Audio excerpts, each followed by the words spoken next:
education, which for us is part of global citizenship education, is a way for people to learn how to build sustainable, just and supportive societies by teaching how to critically address the major challenges of our time.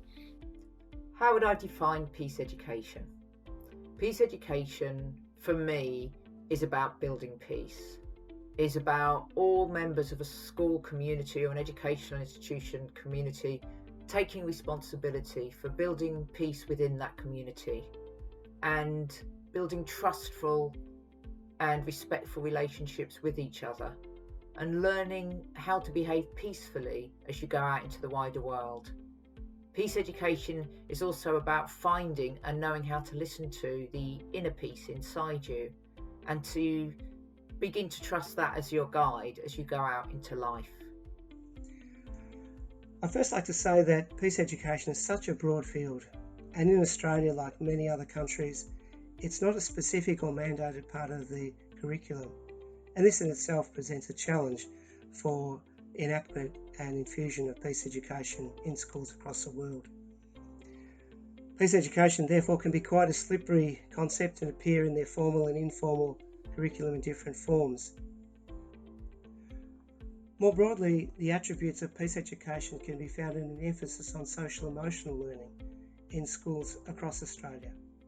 To this end, the Victorian and Australian curriculum includes 4 general capabilities.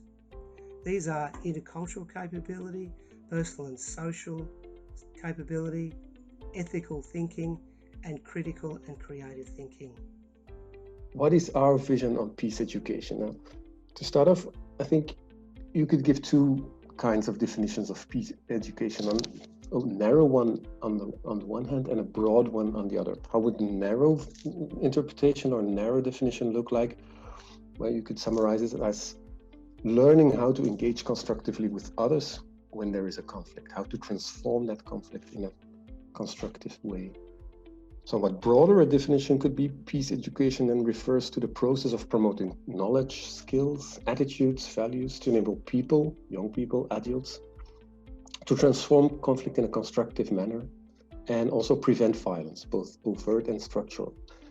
Now, at the Flemish Peace Institute, we base our work on peace education on a rather broadly defined vision or definition. We could summarize it very broadly as learning about peace, conflict, and violence, but at the same time, in its practical applications in educational settings, we narrow it down. We narrow our conception of peace education down, and we do that by breaking it down in a number of dimensions. Firstly, we see peace education as learning about transforming conflicts, but on different levels: interpersonal, intergroup, societal, or on the international level.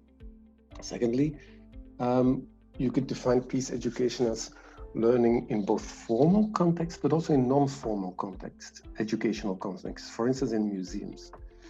And then lastly, I think there's a useful distinction to be made in terms of peace education as learning about how to deal with current conflicts and controversial questions that are topical today in today's society on the one hand, and on the other hand, peace education as learning about the painful and violent past in order to draw lessons for the future, but also to teach young people how they can engage with controversial topics from that past in a constructive manner.